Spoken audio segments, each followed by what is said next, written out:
Hello दोस्तों, स्वागत है आपका अपने यूट्यूब चैनल नौकरी वाला में। आज के इस वीडियो में हम जानेंगे यहाँ पे how to get a job at NTPC limited.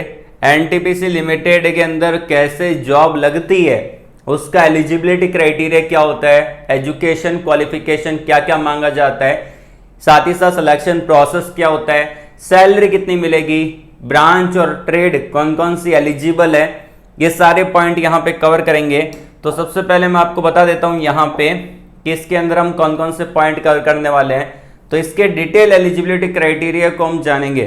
पहला हम जानेंगे यहाँ पे कि इसके अंदर एजुकेशन क्वालिफिकेशन क्या क्या मांगा जाता है।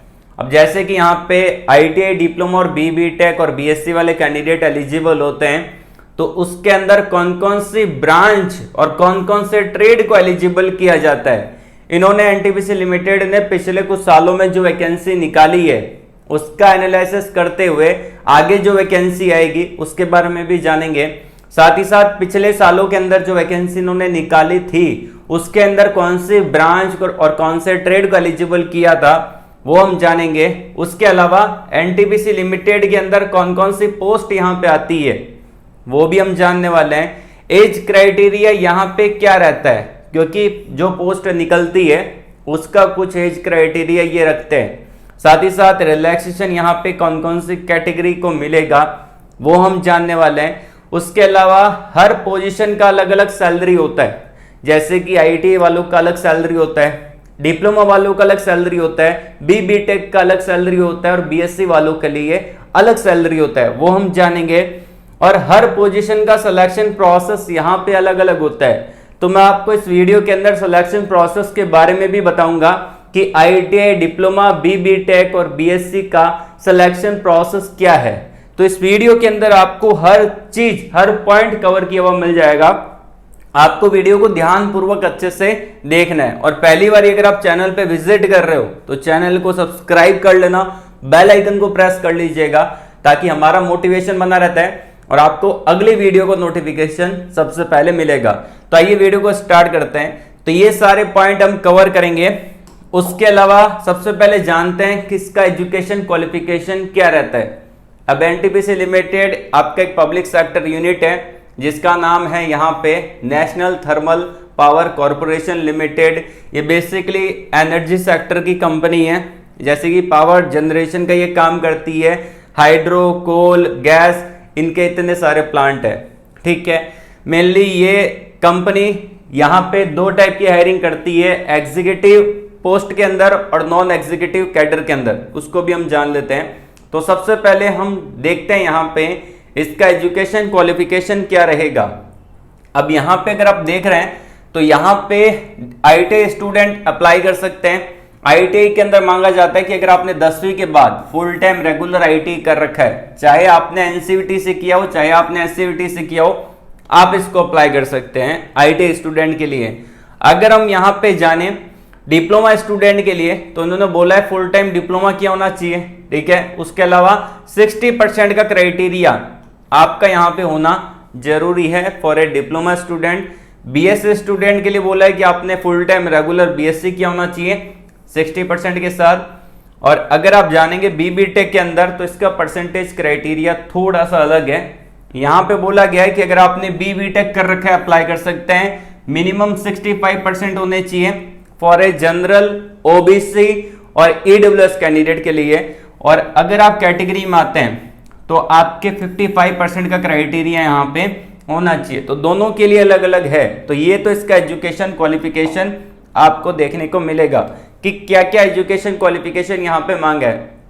उसके अलावा अगर हम जाने कि कौन सी ब्रांच और कौन से ट्रेड यहाँ पे एलिजिबल होते हैं तो वो मैं आपको बता देता हूं। अगर यहाँ पे अगर आप देख पा रहे हैं कि ITI के अंदर अब तक जो वैकेंसी निकली है उसके अंदर कौन कौन सी ब्रांच और कौन कौन से ट्रेड को एलिजिबल किया है वो मैंने यहाँ पे मेंशन कर रखा है।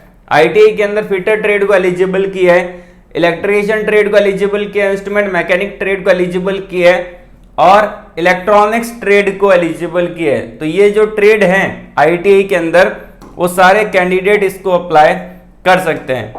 उसके अलावा अगर हम जाने डिप्लोमा के अंदर क्या क्या यहाँ पे ब्रांच एलिजिबल होती है, डिप्लोमा के अंदर civil, mechanical, electrical and electronics, उसके अलावा इलेक्ट्रॉनिक्स, उसके अलावा प्रोडक्शन इंजीनियरिंग, ये सारी ब्रांच डिप्लोमा के लिए एलिजिबल होती है।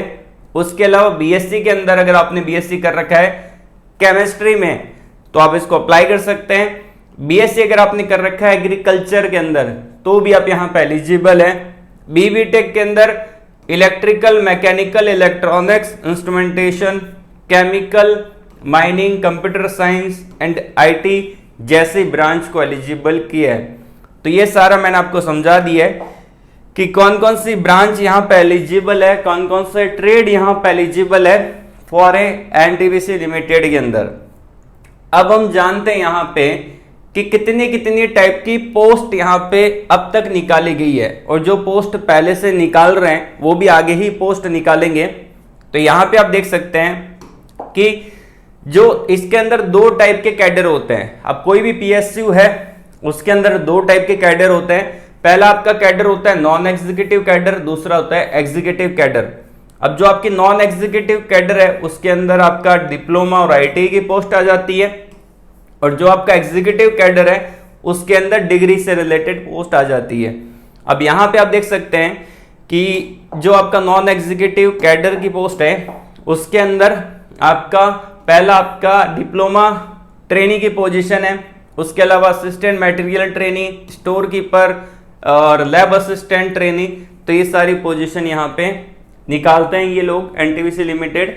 उसके अलावा जो आपका एग्जीक्यूटिव कैडर की पोस्ट है उसके अंदर आपका जूनियर एग्जीक्यूटिव ट्रेनी जो कि without GATE score card position आती है। उसके अलावा जो आपका इंजीनियरिंग एग्जीक्यूटिव ट्रेनी जिसके अंदर गेट स्कोर कार्ड को वैलिड किया जाता है। तो ये टाइप की पोस्ट यहाँ पे निकाली जाती है दोनों के अंदर। साथ ही साथ यहाँ पे अगर हम जाने कि इसके अंदर एजुकेशन क्वालिफिकेशन क्या रखा जाता है, तो यहाँ पे देख पा रहे हैं कि जो आईटी की पोस्ट है, यहाँ पे आप देख पा रहे हैं कि आईटी की पोस्ट के अंदर इन्होंने जो एलिजिबल किया है कि आईटी की जो पोस्ट है उसके अंदर आप देख सकते हैं कि आईटी ट्रेनी की पोस्ट है ये वाली, और उसके अंदर जो एलिजिबल है वो आप देख सकते हैं कि IT fitter, IT electrician, IT instrument mechanic और assistant material store keeper trainee, ये भी पोजीशन आईटी वालों के लिए है। और आईटी फिटर के अंदर ये एनटीपीसी के नोटिफिकेशन का ही स्क्रीनशॉट मैंने रखा है कि अगर आपने 10वीं के बाद फुल टाइम रेगुलर आईटी का कोर्स कर रखा है एनसीवीटी या एससीवीटी से, फिटर ट्रेड में अप्लाई कर सकते हैं। इलेक्ट्रीशियन का बोला कि अगर आपने इलेक्ट्रीशियन ट्रेड से 10th के बाद आईटी कर रखा है आप इसको अप्लाई कर सकते हैं। वैसे ही इंस्ट्रूमेंट मैकेनिक के अंदर बोला है कि अगर आपने 10th के बाद इंस्ट्रूमेंट मैकेनिक के अंदर आईटी का कोर्स कर रखा है अप्लाई कर सकते हैं। साथ ही साथ यहाँ पे बोला गया नेक्स्ट में कि assistant material and store keeper trainee में बोला है कि अगर आपने आईटी कर रखा है, इन्होंने यहाँ पे बोल रखा है एनसीवीटी से कोई अप्रेंटिसशिप कर रखी है, प्लस आपने स्टोर कीपिंग के अंदर और आपने इंग्लिश टाइपिंग आपको आती है तो इसको अप्लाई कर सकते हैं। या फिर इन्होंने बोला है 10th के बाद full time regular IT course कर रखा है, यहाँ पे इलेक्ट्रीशियन में, इलेक्ट्रॉनिक में या फिर इंस्ट्रूमेंट मैकेनिक में, प्लस आपको टाइपिंग आती है तो आप इसको अप्लाई कर सकते हैं। तो ये सारी पोस्ट यहाँ पे रहती है, जो कि ये तो पहला तो आपका रहेगा आईटीआई के लिए। उसके बाद हम जानते हैं यहाँ पे कि डिप्लोमा के लिए कौन कौन सी पोस्ट निकाली जाती है। अब ये जो दे रखा है इन्होंने वो डिप्लोमा ट्रेनी की पोस्ट है। अब डिप्लोमा ट्रेनी के अंदर बीएससी वाले भी एलिजिबल होते हैं, वो मैं आपको आगे बता देता हूँ। सबसे पहले देख पा रहे हैं इलेक्ट्रिकल के अंदर बोला है कि आपने डिप्लोमा कर रखा है इलेक्ट्रिकल में या फिर इलेक्ट्रिकल एंड इलेक्ट्रॉनिक्स में अप्लाई कर सकते हैं। उसके अलावा मैकेनिकल का बोला है डिप्लोमा कर रखा है मैकेनिकल में या फिर प्रोडक्शन में, तो आप मैकेनिकल के अंदर अप्लाई कर सकते हैं। 60% का क्राइटेरिया सभी जगह रखा है इन्होंने, जो कि मैंने आपको पहले ही बता दिया था। C&I के अंदर बोला है कंट्रोल एंड इंस्ट्रूमेंटेशन में, तो अगर आपने डिप्लोमा किया इंस्ट्रूमेंटेशन में या फिर इलेक्ट्रॉनिक्स में मिनिमम 60% के साथ इसको अप्लाई कर सकते हैं। सिविल वालों के लिए वैकेंसी डिप्लोमा कर रखा है सिविल के अंदर 60% के साथ, तो आप इसको अप्लाई कर सकते हैं। तो ये तो रही आपकी डिप्लोमा की पोस्ट। अब हम जानते हैं यहाँ पे बीएससी के लिए क्या एजुकेशन क्वालिफिकेशन इन्होंने रखा है। अब ये आप देख सकते हैं कि बीएससी के अंदर दो टाइप के पोस्ट आती है। पहला जो पोस्ट आपका आता है यहाँ पे बीएससी के लिए, वो आपका लैब असिस्टेंट ट्रेनी का पोजीशन आता है एनटीपीसी लिमिटेड के अंदर। तो अगर आपने फुल टाइम रेगुलर बीएससी कर रखा है, यहाँ पे केमिस्ट्री के अंदर, केमिस्ट्री आपका एज ए सब्जेक्ट होना चाहिए, 60% आपके होने चाहिए, आप इसको अप्लाई कर सकते हैं। दूसरी पोस्ट आती है आपकी जूनियर एग्जीक्यूटिव ट्रेनी। तो अगर आपने बीएससी कर रखा है एग्रीकल्चर के अंदर, तो भी आप इसको अप्लाई कर सकते हैं। यहां पे भी आपके 60% होने जरूरी हैं, ठीक है। तो ये रही आपकी बीएससी की पोस्ट जिसके अंदर एनटीपीसी हायरिंग निकालता है। अब आता है यहाँ पे बीटेक का पोस्ट कि बीटेक के लिए कौन कौन सी पोस्ट आती है। तो ये बीटेक के अंदर आती है एग्जीक्यूटिव पोस्ट आती है, जिसके अंदर आप देख पा रहे हैं कि इलेक्ट्रिकल वाले अप्लाई कर सकते हैं, मैकेनिकल, इलेक्ट्रॉनिक्स, इंस्ट्रूमेंटेशन, केमिकल और माइनिंग। और इसके अंदर ये सारी जो ब्रांचेज हैं वो रिलेवेंट ब्रांच भी एलिजिबल होती है। इस पोस्ट का नाम होता है एग्जीक्यूटिव ट्रेनी की पोस्ट होती है, ये आपका इंजीनियरिंग एग्जीक्यूटिव ट्रेनी। इसके अंदर ये सारी ब्रांच यहाँ पे एलिजिबल होती है। अगर आपने इससे रिलेवेंट इस ब्रांच में भी यहाँ पे बीटेक कर रखा है तो भी आप इसको अप्लाई कर सकते हैं। उसके अलावा अगर हम जाने यहाँ पे नेक्स्ट पॉइंट के बारे में कि क्या रहेगा, तो यहाँ पे सबसे पहली बात आ जाती है, नेक्स्ट पॉइंट को देख लेते हैं। यहाँ पे आ जाता है कि एज क्राइटेरिया क्या रहता है। अब हर पोस्ट का एज क्राइटेरिया लगभग सेम रहता है, और जो इन्होंने यहाँ पे रखा है कि 27 ईयर एज लिमिट रहता है। अगर आपने आईटीआई कर रखा है, डिप्लोमा कर रखा है, बीटेक कर रखा है या फिर बीएससी कर रखा है, तो 27 साल का एज लिमिट यहाँ पे रहता है। एंड यहाँ पे एज रिलैक्सेशन भी आपको मिलता है। अब अगर आप ओबीसी कैंडिडेट हैं यहाँ पे, तो आपको 3 साल का एज रिलैक्सेशन मिलेगा। SC/ST कैंडिडेट को यहाँ पे 5 साल का कैटेगरी वाइज एज रिलैक्सेशन यहाँ पे मिल जाएगा। तो ये एज रिलैक्सेशन भी आपको यहाँ पे मिलने वाला है। उसके अलावा अगर हम जाने यहाँ पे नेक्स्ट पॉइंट के बारे में कि यहाँ पे आपका क्या रहने वाला है कि सैलरी क्या मिलती है। यहाँ पे हर पोजीशन का अलग अलग सैलरी होता है, मैंने आपको बताया था। तो यहाँ पे जो सैलरी होता है वो आईटीआई ट्रेड के अंदर, तो जो आपका रहता है असिस्टेंट मटेरियल या स्टोर कीपर ट्रेनिंग, ये 2-3 टाइप की पोजीशन होती है। इसके अंदर स्टार्टिंग सैलरी होता है आपका 21,500 रुपये पर मंथ का। ये ट्रेनिंग आपका एज ए ट्रेनिंग आपको मिलता है, और जैसे ही आप कंप्लीट कर लेते हैं तो आपको W3 ग्रेड पे के अकॉर्डिंग यहाँ पे सैलरी मिलेगा। लगभग आपका 35,000 रुपये के लगभग मंथली सैलरी होता है आईटीआई का। उसके अलावा जो डिप्लोमा कैंडिडेट हैं उनका जो सैलरी होता है ये आप देख सकते हैं कि डिप्लोमा ट्रेनिंग या फिर लैब असिस्टेंट ट्रेनिंग, जिसमें बीएससी वाले भी अप्लाई कर सकते हैं, उनका जो सैलरी होता है वो 24,000 रुपये पर महीने के हिसाब से सैलरी होता है। इसके अंदर टीए डी HRM मिला के सैलरी आपका इंक्रीज हो जाएगा, और W7 ग्रेड के अकॉर्डिंग आपका ये सैलरी मिलता है। आईटीआई में मिलता है W3 के अकॉर्डिंग, डिप्लोमा में मिलता है, और जो आपका बीएससी वालों को मिलता है W7 के अकॉर्डिंग। तो ये तो आपका सैलरी है। उसके अलावा हम जाने कि बीटेक की सैलरी क्या होती है। बीटेक की जो सैलरी होती है वो 40,000 रुपये से लेके 1,40,000 रुपये पर महीने के हिसाब से सैलरी मिलता है। और इनका जो ग्रेड पे होता है वो एग्जीक्यूटिव लेवल का ग्रेड पे होता है, E1 का ग्रेड पे आपको देखने को मिलेगा। ये अभी हमने सैलरी कवर की थी आईटीआई की, डिप्लोमा की, और बीटेक की और बीएससी की। अब हम जानते हैं यहाँ पे कि इसका सिलेक्शन प्रोसेस क्या रहेगा, वो मैं आपको बताता हूं। अब यहाँ पे जो सिलेक्शन प्रोसेस होता है, हर पोजीशन का सिलेक्शन प्रोसेस अलग अलग होता है। जैसे कि पहला मैंने लिया है आईटीआई के लिए। अब आईटीआई के अंदर क्या होता है कि इसके अंदर 2 स्टेज के अंदर, आपका सिंगल स्टेज के अंदर 2 पार्ट होते हैं। आपके सीबीटी एग्जाम होता है, पार्ट फर्स्ट और पार्ट सेकंड।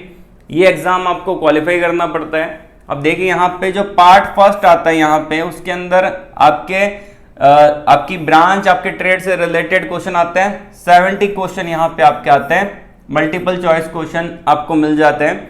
उसके अलावा जो पार्ट सेकंड होता है वो आपका एप्टीट्यूड टेस्ट होता है, जिसमें 50 मल्टीपल चॉइस क्वेश्चन रहेंगे। इंग्लिश आएगा, क्वांट आएगा, एप्टीट्यूड आएगा और रीजनिंग आएगा। तो ये सब्जेक्ट यहाँ पे रहते हैं और इसके अंदर 2 घंटे का ये पेपर होता है आपका। एक सिंगल पेपर रहेगा जिसमें पार्ट ए और पार्ट बी रहेंगे और इसके अंदर अगर आप क्वेश्चन सही करेंगे तो 1 मार्क्स मिलेगा, गलत क्वेश्चन करेंगे तो 1/4 मार्क्स आपका नेगेटिव मार्किंग यहाँ पे है। तो ये तो रहा आईटी का पूरा यहाँ पे कि सिलेक्शन प्रोसेस क्या रहता है। और इसके अंदर आपका यहाँ पे एग्जाम क्लियर करने के बाद आपका स्किल टेस्ट भी होगा, स्किल टेस्ट आपको देना पड़ेगा, उसके बाद फाइनली आपको यहाँ पे ज्वाइनिंग मिलती है। तो ये इसका पूरा प्रोसेस है आईटीआई का। सब में नेगेटिव मार्किंग होता है 1/4 का, तो ध्यान पूर्वक आपको पेपर देना पड़ेगा। अब आता है यहाँ पे नेक्स्ट कि डिप्लोमा का कैसे सिलेक्शन होता है और ये बीएससी वालों के लिए भी है साथ ही साथ। तो यहाँ पे जो सिलेक्शन रहेगा आपका डिप्लोमा ट्रेनी का, उसको जान लेते हैं। डिप्लोमा ट्रेनी का जो सिलेक्शन होता है इसमें 2 स्टेज में एग्जाम होता है। अब यहाँ पे जो फर्स्ट स्टेज होती है उसका अगर हम जाने यहाँ पे, इसके अंदर आपका फर्स्ट स्टेज के अंदर 120 क्वेश्चन रहते हैं जिसमें आपका जनरल इंग्लिश आएगा, क्वांट आएगा, उसके अलावा रीजनिंग आएगा। तो ये सब्जेक्ट रहते हैं और ये क्वालिफाइंग नेचर का रहता है, मतलब बस आपको क्वालिफाई करना पड़ेगा। उसके बाद जो सेकंड स्टेज रहता है वो आपका टेक्निकल टेस्ट रहता है।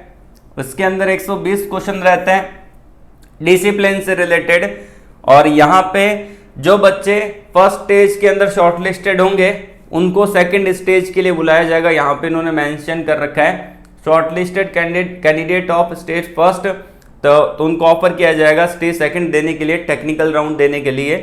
तो इसके अंदर क्या होता है, 2 घंटे का पेपर होता है, 1/4 का नेगेटिव मार्किंग होता है। एक क्वेश्चन करेंगे तो 1 मार्क्स यहाँ पे आपको मिलेगा। तो ये इसका पूरा सिलेक्शन प्रोसेस है। स्टेज फर्स्ट आपको देना पड़ेगा, क्वालिफाइंग नेचर का होगा, उसके बाद स्टेज सेकंड होगा, उसके बाद आपका यहाँ पे डायरेक्टली ज्वाइनिंग होगा। तो ये पूरा इन्होंने दे रखा है। अगला आता है यहाँ पे कि बीएससी का क्या होता है। बीएससी का यहाँ पे जो एलिजिबल कैंडिडेट होते हैं उनका भी यहाँ पे एग्जाम होता है बीएससी के अंदर, जो कि यहाँ पे ऑनलाइन टेस्ट रहेगा, सीवीटी एग्जाम होगा, यहाँ पे मेंशन किया गया। और इसके अंदर एप्टीट्यूड टेस्ट रहेगा, 50 क्वेश्चन यहाँ पे रहेंगे जनरल इंग्लिश के, क्वांट के, रीजनिंग के। और टेक्निकल नॉलेज टेस्ट जो होगा उसके अंदर 70 क्वेश्चन रहेंगे आपके रेस्पेक्टिव डिसिप्लिन के अकॉर्डिंग। जैसे कि आपने जो भी बीएससी कर रखा है, जिस यहाँ पे केमिस्ट्री से कर रखा है, एग्रीकल्चर से कर रखा है, उसके अकॉर्डिंग। और इसके अंदर पैटर्न सेम ही है, 1/4 का नेगेटिव मार्किंग आपके यहाँ पे होने वाला है। पर क्वेश्चन का आपको 1 मार्क्स यहाँ पे मिलेगा। तो आपको पेपर ध्यानपूर्वक अटेंड करना पड़ेगा, जो कि यहाँ पे इन्होंने मेंशन भी कर रखा है। अब हम जानते हैं यहाँ पे कि BBTech का सिलेक्शन प्रोसेस क्या होता है। सभी बच्चों को पता होगा कि BBTech के थ्रू यहाँ पे अगर आप ज्वाइन करना चाहते हैं तो आपके पास वैलिड गेट स्कोर कार्ड होना चाहिए। तो गेट स्कोर कार्ड के थ्रू ही यहाँ पे BBTech का सिलेक्शन होता है। तो गेट स्कोर कार्ड यहाँ पे रिक्वायर्ड है BBTech के लिए, BSc के लिए नहीं है और डिप्लोमा के लिए नहीं है और IIT के लिए नहीं है। तो अगर आपने IIT, डिप्लोमा या फिर अगर आपने BSc कर रखा है तो आप एग्जाम के थ्रू आपका सिलेक्शन होता है।